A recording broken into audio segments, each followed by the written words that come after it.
Anyone look at their schedule for the day and see that their day is chock full of meetings, one right after the other? There must have been some article in the past that stated that meetings make you more productive and save you time. This is like the only reasonable explanation I can think of why we would chock full our day full of meetings, right? Except,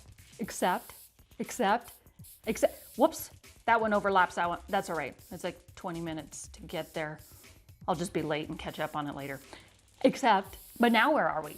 We don't have time to get anything else done because we've got all these meetings overlapping, no time to get to them. And then the realization that whatever was talked about in that meeting probably could have been handled without our pretty face standing in the back of the room.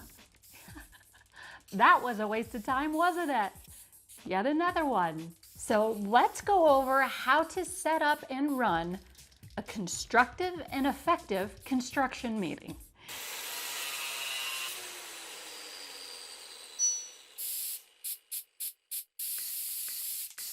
Stick around for the end of this video because I've got a super cool trick of where you actually sit at a meeting table and how this can help or hurt you in a meeting. Yes, meetings can absolutely be more productive than emails or phone calls.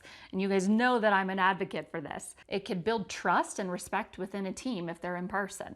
But if the scale's tipped to an unorganized meeting, or if it's about somebody's ego or dominance, then this can very much have the opposite effect of what we're going for. So how do we get back to productive meetings?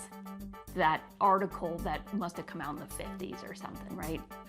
How do we get back to this? First step, determine if an in-person meeting is actually needed. If all we're going to do is yell and vent that something didn't get done, or dictate orders or rules, don't really care about other people's opinions or questions, and we don't want them to answer or respond anyway, right? We just want to tell them what to do. This is very much doable in an email, not necessarily needed for a meeting, and it could actually very much tank any team atmosphere that you have going.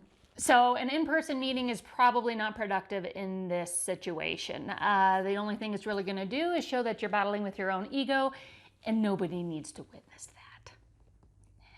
If content needs to be discussed or input is needed, more of a collaborative setting, you need other people's opinions, questions, answers, and input, then this very much warrants an in-person meeting.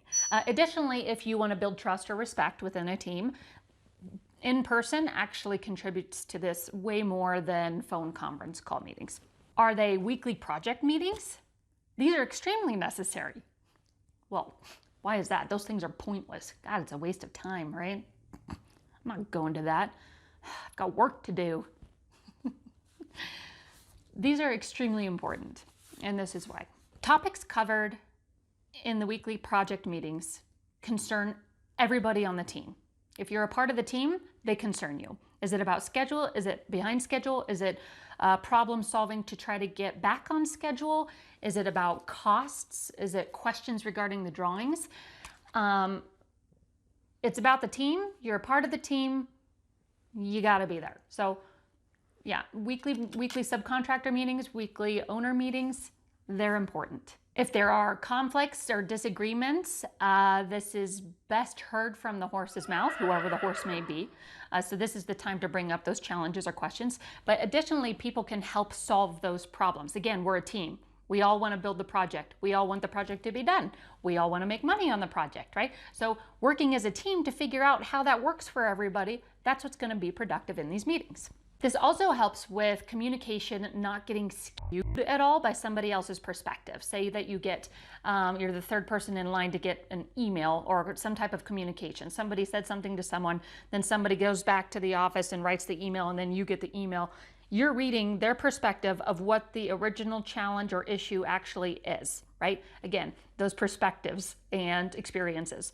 So those meetings really help in that communication as well and reduce the noise from person to person and how you get that information and how to solve a problem more effectively and efficiently. It also provides opportunities to get answers immediately instead of going back and forth for 2 days to 10 weeks. That's fun. Again, we don't have time. Yeah, so go to the meetings, get the responses you need, go with the questions that you have, collaborate, discuss as a team, move forward, go. You got it. This ties into our next discussion point. Now that we've determined, yes, we do need to have an in-person meeting, the next question is, who needs to be at this meeting or meetings? What's the main goal? What's the overall intent of this meeting? What are we trying to achieve? Have a goal. I don't think a lot of people actually have this. I think this is where we fall down and trip over ourselves. We don't have that. What is that overall goal? Is it just because somebody told us to have a meeting? We're supposed to? We're there for support? Go, guys. You got it. You know? No. Have an overall intent. Have an overall goal for that specific meeting. It makes it a lot easier to understand what you're going for and get those answers that you need. Once you decide on the overall intent, who are the main players that are going to contribute to that response or to get us to that end goal? Who's going to contribute to the intent? Those are the people that need to be at the meeting. If you think that they might be affected or they might be able to have some input, don't invite them. Just don't, okay? You could probably follow up after the meeting and get the responses from them, but pick those key players that are going to be the decision makers or the master collaborators to get us to that main goal. That's who needs to be at the meeting. No more, no less. That's it. Sometimes we try to do this and it seems that the messenger was sent, not to the actual person that makes the decisions. This may expose that maybe we didn't communicate effectively what our meeting intent was, but also people are busy. Sometimes people just completely miss that intent. Remember, we can't transmit 100%. Who knows what they were doing when they read the email and they completely went over their head. So do what we can, right? Try to give as much information to the messenger as possible, but maybe explain next time the importance of these in-person meetings. Send this video over to them, maybe. We could try to get those main players, get responses, and save everybody time. All right, so we know we need a meeting. We know who's got to be at the meeting. So next step, prepare. Yeah, prepare. It takes work. It does. For effective meetings, preparation is needed. Come with an agenda. Come with questions that need to be answered, and come with your intent for the overall meeting. If it's simply a brainstorming session, this still takes preparation. You still need to have an intent and an end goal, right? So create questions that, again, are going to at least steer participants to get us to that main overall intent and that main overall goal. Send out meeting invites. And again, make sure that you are clear of the intent and how long you think it's gonna take. Is it gonna take 15 minutes? Is it gonna take an hour and a half? Do not send out the automatic 1 hour meeting if it's gonna take 4 hours. That's going to really piss people off. I know it does me. Wasn't planning on it. I've got like 4 other meetings scheduled after this. My recommendation is try to keep every meeting under an hour if you can. There are those special circumstances again, but try to keep everything under an hour. It's the best way to block up time. You kind of lose everybody's attention after a certain amount of time anyway. 60 minutes. Magical number, 60 minutes. Include the agenda if possible, because then people can come prepared and you'll get those answers quicker instead of blindsiding them with a question. Well, okay, I got to go back to the office and get the answer. It's non-productive, right? No point to that. So have the overall intent, have the agenda if you have it, or at least an outline of what it's going to be. This is going to give people the opportunity to come as prepared as possible. Set a reminder for the meeting.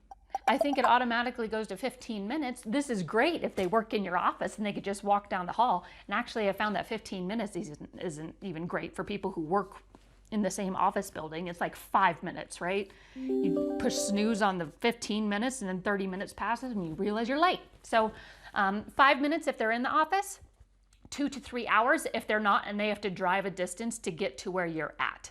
This is going to give them a reminder when they're at their other meeting, right? They're probably at another meeting, right? 60% chance, I bet you. Like 60% at least that they're at another meeting.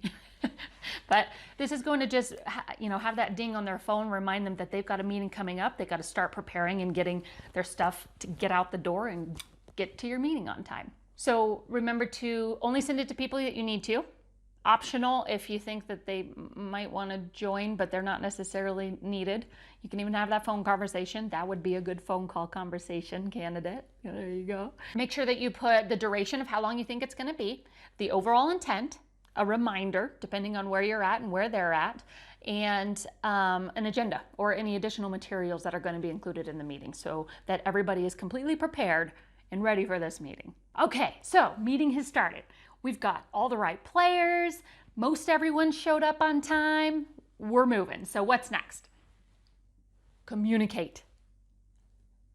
Communication just keeps coming around, doesn't it?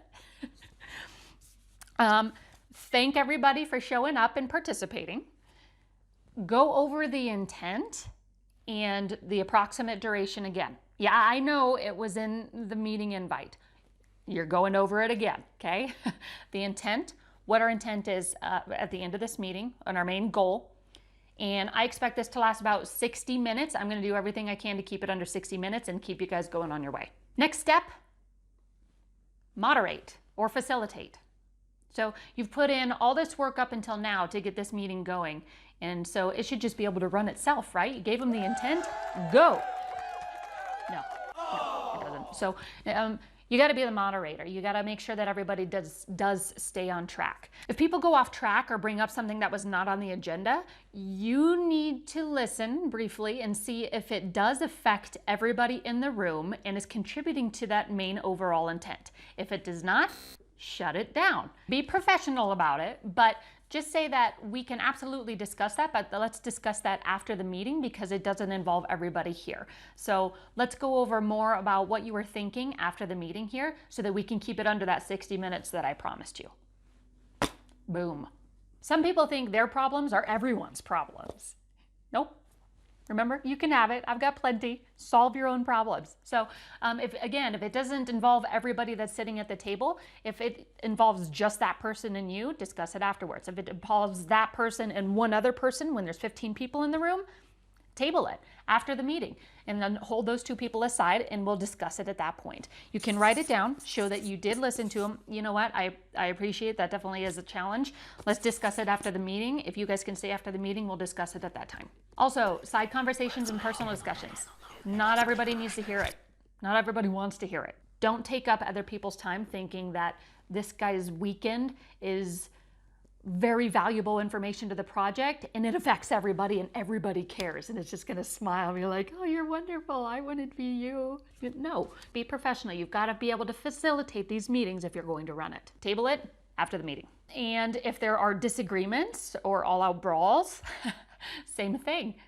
Shut it down, save it to after the meeting. If you have to kick somebody out of your meeting, it's an unfortunate circumstance, but sometimes people amygdala hijack, they're gonna hijack the entire meeting. So just say, you know what, why don't you get back to work? I'll come find you afterwards and we can have this disagreement later. Just respectful to argue in private, not in front of the entire team. Now, if you do table the discussions, make sure that you remember to follow up. If you don't, this just basically crumbles all of the stuff that you did in that meeting and the trust and respect. So stick to these guidelines when you're scheduling and hosting meetings, and you will soon find that meetings will become productive again. Yes, never thought this day would come. But other people will respect that. They will respect how you run these meetings. And guess what? If they've got a conflict in meetings, guess which one they're gonna come to? The one that's going to be more productive and a better use of their time. So, quick trick, where to sit. Remember how I've brought up nonverbal communication. There's a place where you can sit at the table that non-verbally communicates to everybody else, whether they realize it or not, that you are the leader and that you are running and leading that meeting. There's actually two spots. Let's say that our door is over here, okay? Our door. The head of the table facing the door, obviously, the head of the table, right? That one's obvious. The one that is not so obvious is the seat in the middle of the row facing the door. So you want to sit in those two positions if you want to show that you are the boss or the leader. But if you need to have a collaborative session and you need to open people's minds, they need to be comfortable coming to you with questions or being candid, then sitting in those seats is not going to help you. It's really not going to open their mind. They're still going to see you as a boss or a superior, and they're likely not going to open up to you. So be strategic in where you sit, depending on what the overall intent of the meeting is. That's a wrap of how to run an effective and constructive construction meeting. Be sure to subscribe if you'd like to get updates of when new videos come out for Girl in the Hard Hat. And please feel free to share these videos of people who may appreciate these videos or who might need to watch these videos. I don't know. And additionally, add comments below. I would love to get input, to get questions, just to have comments from you guys. So please add any comments you want or add on to how to run an effective meeting. If you have had some success, I'd love to hear it below. Whatever's going to help our audience, put it there. I'd love for you to. Until then, maybe check your schedule, see how many meetings you have, and see if there's any adjustments that can be made, or take the meeting off of your calendar. Give yourself some more time to take a breath. But otherwise, good luck. You got this.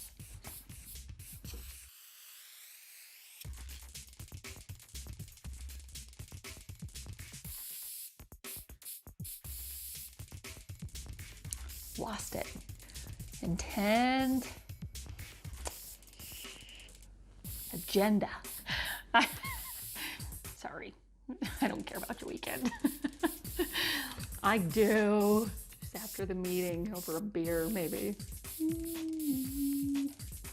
However you need to use that.